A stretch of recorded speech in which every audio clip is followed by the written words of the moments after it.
이거는 실수요자의 매수시기입니다. 그러면 저기에 가로하고 투자자는 어떻게 됐냐 이런 또 질문할 수가 있긴 합니다만, 투자자는 이따 살짝 한번 코멘트 한번 해보겠습니다. 실수요자만 집 사라는 거냐 또 이렇게 얘기할 수 있잖아요, 그죠? 뭐 대답이 없긴 합니다만 대답이 있어도 없어도 뭐 얘기는 할 겁니다. 자, 보시겠습니다. 자, 실수요자는 가로하고 전세입자입니다. 그냥 간단히 얘기하면 가로하고 전세입자. 이 전세입자가 어떻게 시장에 대응해야 될 것이냐. 지금 시장 상황은 단기 급등에 따른 부담감, 이제 서울 위주 얘기입니다. 서울 위주 얘기. 단기 급등에 따른 부담감이 여전합니다. 사실은 이게 어느 정도 수준인가 하면, 제가 엊그제 나온 그 부동산 뉴스를 한번 보니까 미국의 그 전역의 주택의 평균 가격이 3억 8천이라고 합니다. 3억 8천. 자, 그래서 제가 한번 찾아봤어요. KB 주택가격 동향조사 자료를 가지고 우리나라 전국 주택가격의 평균 매매가격 얼마냐? 얼마일 것 같습니까? 미국이 3억 8천, 3.8이면 우리나라는 얼마요? 2억 5천. 지방인가 봐요. 전국적으로 똑같습니다. 미국보다 정확하게 500만 원 비쌉니다. 3억 8천 똑같습니다. 자, 그러면 미국의 1인당 GDP가 6만 2천 달러라고 합니다. 6.2. 그러면 우리나라는 3만 달러 지금 간신히 넘었잖아요, 그죠? 자, 그래서 소득은 우리나라가 절반에 불과한데 주택 가격은 똑같다 이 얘기입니다. 간단하게 말씀드리면 상대적으로 우리가 소득 대비 2배 이상 고평가된 거라는 뜻이죠. 자, 그런데 이거 잘 새겨봐야 됩니다. 그럼 이게 과연 뭔가 이상하다 뭐 생각은 당연히 듭니다만, 이게 과연 그렇게 이상한가를 생각해봐야 됩니다. 자, 다시 돌아와서 우리나라의 그러면 수요를 보겠습니다. 수요. 우리나라의 인구는 5,200만 명인데 수도권에 2,600만 명이 몰려 살아요. 절반이. 자, 수도권에 사는 2,600만 명은 또 그 지역을 한정하면 거의 서울 중심으로 반경 30km 이내에 거의 주로 살아요. 그래서 무슨 얘기냐? 거의 한 2천만 명이 서울 반경 30km에 다 살아요. 무슨 얘기입니까? 수요는 차고 넘치는 겁니다.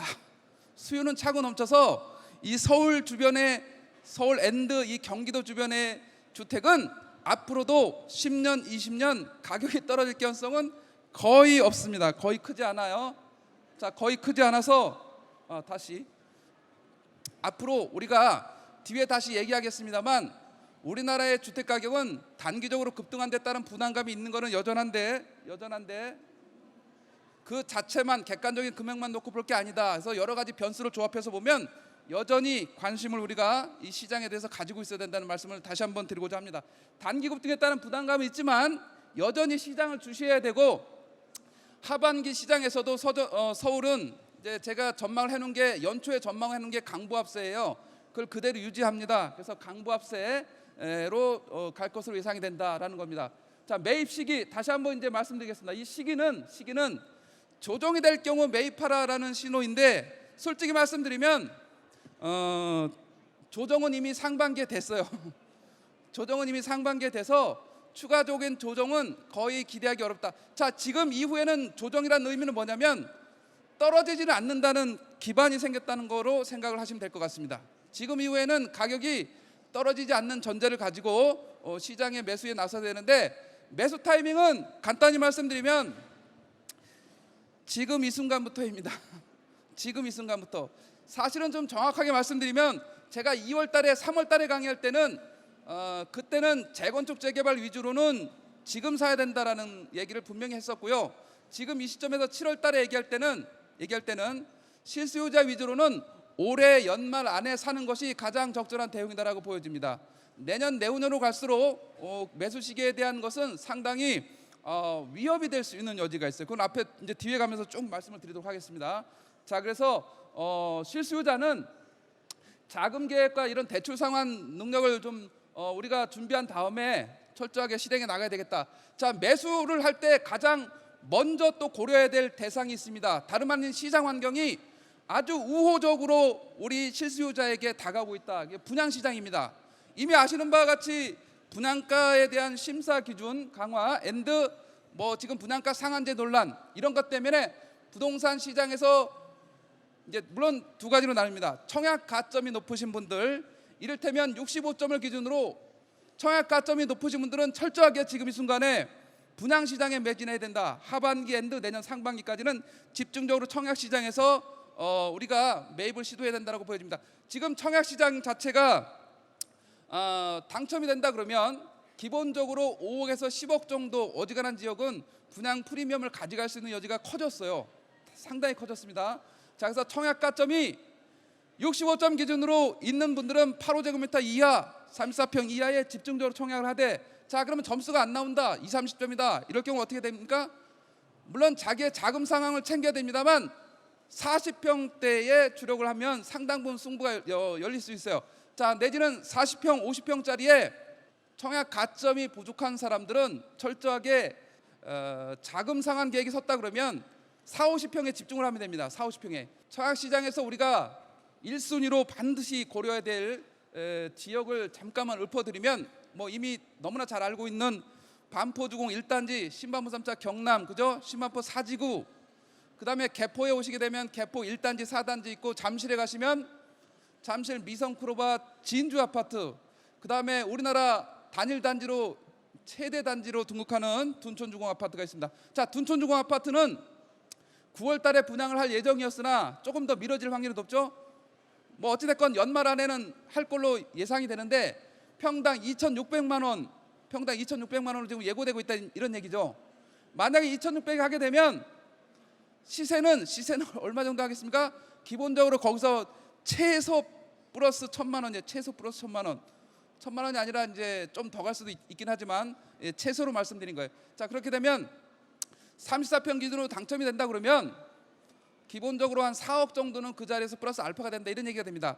그래서 청약 시장에 충분히 집중을 해야 되고, 하반기에 나올 위례 신도시 호반에도 당연히 관심을 가져야 되고, 이런 식의 지금 이 순간 내가 그동안 사지 못했던 1순위자들은 말씀드린 대로 청약 가점이 높은 분들은 반드시 이 분양 시장에 집중을 해야 될 필요가 있겠다라고 말씀드립니다. 자, 그다음에 이제 전세입자에 대한 상황을 잠깐 얘기하겠습니다. 지금 제가 부동산 관련 상담을, 이 자산가 부자들 상담을 한 지가 만 16년째예요. 그러니까 2003년도에 제가 시장에 등장해서 19년까지 노무현 정부 때부터 현 정부까지 부동산 관련 정책 자문뿐만 아니라 상담을 1년에 수백 건이 뭡니까? 어찌됐건 어마어마하게 많이 했죠. 결론, 부자들의 2세들은 너무나 잘난 분들이 많아. 여기 부자가 오셨나 참. 무슨 얘기입니까?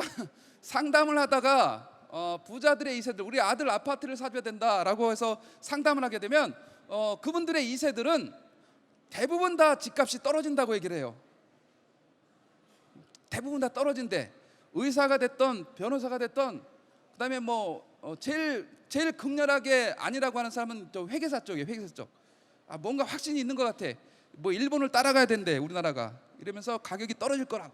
그래서 부모가 대가 센 사람, 아들을 제압할 수 있는 사람은 부모가 과감하게 가서 사는데, 요새는 또 자식이 더 세잖아요. 그러니까 자식이 강하게 주장하면 부모가 또 어쩔 수 없이 집을 못 사주는 이런 안타까운 경우가 있었어요. 그래서 그런 사람들이 지금 와서 어땠습니까? 한 4, 5년 전에 상담했던 사람들이 지금 와서는 그 아들, 딸들이 사위가 반대해서 집을 못 사서 지금 주택 가격이 2배가 오른 거예요. 2배가.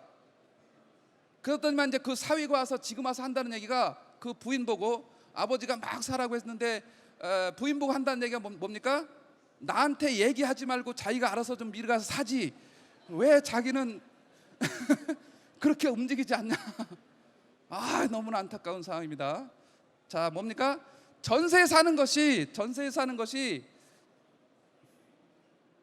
오늘 자, 전세에 사는 것이 주거비로서는 가장 작은 부담을 감게 됩니다. 어차피 주거비로는. 그러나 이 전세보증금 자체가 플러스 알파가 돼서 인플레이션이 되는 경우는 없습니다. 없기 때문에 철저하게 시장에 대응을 하려면 결론은 뭡니까? 집을 사야 될 수밖에 없습니다. 전세보증금을 5억을 넣어놨다 10억을 넣어놨다 이 10억이 자체적으로 알파가 돼서 증식이 되지 않습니다. 은행의 정기예금하고 똑같은 거예요. 그죠? 자, 근데 부동산은 5억 아파트 5억짜리를 샀다고 하더라도 이거는 어찌됐건 인플레이션 해지가 되기 때문에 자동적으로 자연상승분이 발생해요. 자, 그 자연상승분에 대한 과세를 하게 되면 재산권이 침해된다. 그래서 자연상승분을 세금도 물리지 않아. 그게 장기보유 특별공제예요. 1년에 2%, 1세대 1주택자는 8%. 그래서 집 하나를 가지고 하는 것이 지금 최고의 재테크예요. 1세대 1주택 비과세 1년에 8%씩 감면해주는, 이거를 왜 놓치고 안 하느냐라는 안타까운 사항이 있다, 이렇게 보시면 되겠습니다.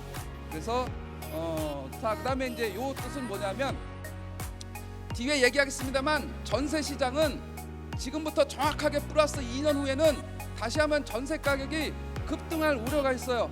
서울, 경기, 공이 똑같은 우려가 있기 때문에 지금 이 순간 2년 전세를 하는 것보다는 현실적으로 주택을 사는 것이 훨씬 더 유리한 전략이 되겠다, 이렇게 말씀드립니다. 그래서 결론은 매입입니다. 매입의 방법에 있어서는 아까 말씀드렸던 재건축 재개발이 있을 수가 있고 분양 시장이 있을 수가 있고 당연히 또 일반 아파트에서 상황이 있을 수 있지만 전체적인 흐름은 매입으로 가야 된다는 걸 다시 한번 강조합니다.